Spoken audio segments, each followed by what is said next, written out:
Konoe sighed and started walking home. In the depths of his chest, traces of sadness and pain still ached.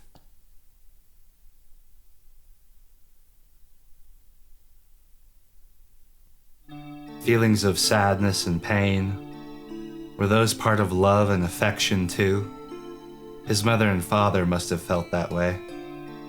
Before he was born, such feelings must have overflown in Sissa. What kind of world was that exactly? Sissa? Is that where they lived before Karou, or is that just the world? Just the world of Sissa? I forget. Fuck. One day, he'd know. So Konoe thought.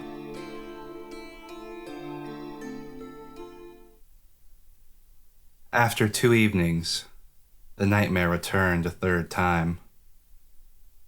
Spoopy. Konoe was in the mysterious place again tonight. He'd heard music in the distance, and drifted as if floating in the water. It was the same dream. Suddenly, an intense pain ran through his left ear. It hurt enough to make Konoe grimace, and he was startled when he reached up to touch it. It was gone. His ear had disappeared. He touched only thin air. This couldn't be happening. He groped his hair fretfully, trying to find it. This time, his left eye ached, and his blood went cold. Konoe was unable to touch his left eye. Instead, he felt a gaping cavity in his face. He was sure he'd disappear, just like his ear and his eye. Was this the sickness? He had caught the sickness. Wait a moment. This was a dream. He should have thought about that a while ago. Konoe tried to settle down, but his ears and eye ached. It was so painful that he had to question whether this was a dream or reality. Then the pain surged through his left arm, and then his left foot. He was frozen in fear and could only stare. He couldn't find strength. It was like all he could feel was fever and pain. Were these the symptoms of the sickness? Was he doomed to die this way? If he was dreaming, then he'd wake up when he died. Konoe saw his tail out of the corner of his eye. It crumbled before his eyes like a pastry until half of it was gone. Konoe was gripped by endless despair and fear. Suddenly, a strong light enveloped him. Blue this time, huh? This time, it was neither green nor yellow. The light was a deep blue. Something coiled around his right ankle. A slimy body crawled up, its scales glittering darkly. The snake coiled over his neck and whispered to him. Do you feel it?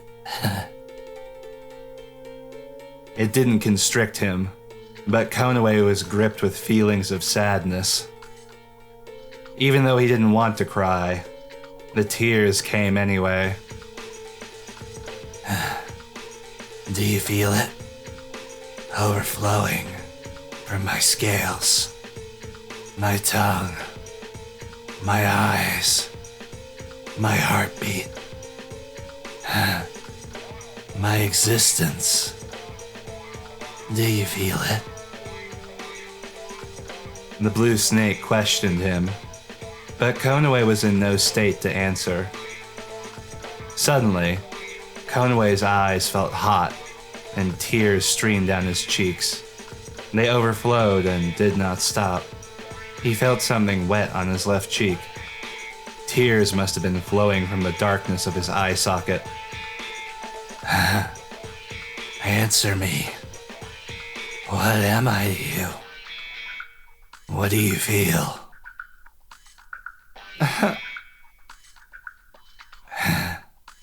Answer me.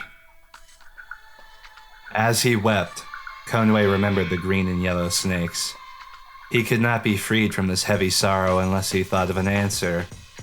An answer slowly came to mind, somehow. A sorrowful impulse forces its way up. The snake's skin is freezing cold.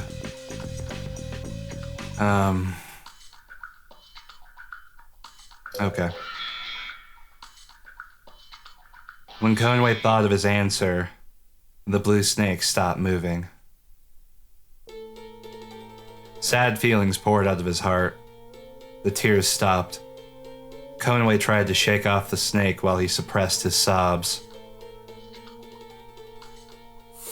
However, the snake drew its face to his left cheek and coiled around his neck. Its red tongue flickered and extended to the cavity where his eye should have been. The pain that had been masked by the sad feelings revived. The left side of Konoe's body screamed.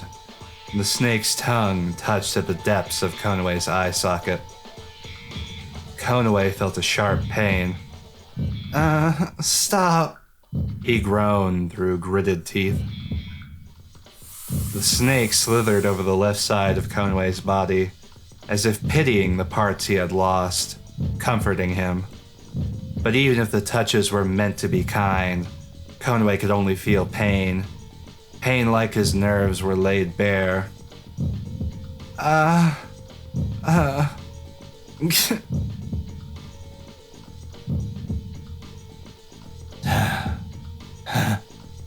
Does it hurt? Your heart and body are screaming. Everything aches with pain. The touch of the scales gliding over his skin was enough to drive him insane. On the crystal blue floor, Konoe laid back and writhed. But no matter how much he moved, the snake never parted from him. The snake climbed up his left cheek and tried to enter his eye socket. Stop.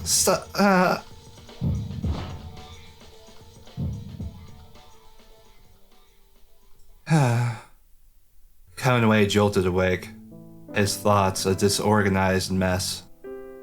It had been 3 days and 3 nights, and I'm guessing there'll be a 4th night because we have the red-colored snake left, I'm guessing. His body was stiff with fear, and he lacked the strength or willpower to get up. Fearfully, Konoe raised his right hand to touch the left side of his face, and felt a warm, rounded surface against his palm. They were there. Eye, ear, arm, foot. He let out a deep sigh. Konoe unconsciously let out another long sigh. When he closed his eyes, he heard the sound of his heartbeat, its pulse still startlingly fast. Dreams of green, yellow, and blue snakes, all in succession. It was strange to have the same dream over again. Something was going on. Something bad. Konoe sighed once more. Consecutive dreams, bad omens, and the abnormal onset rate of the sickness. The uneasiness he felt now began to feel justified. Konoe felt distressed. Shit, Konoe spat and scratched at the floor. Every night, he felt the snakes crawling over his skin, and the feeling was so unpleasant he just wanted to tear his skin away. His worry turned into unbearable anger, and Konoe spent another restless night.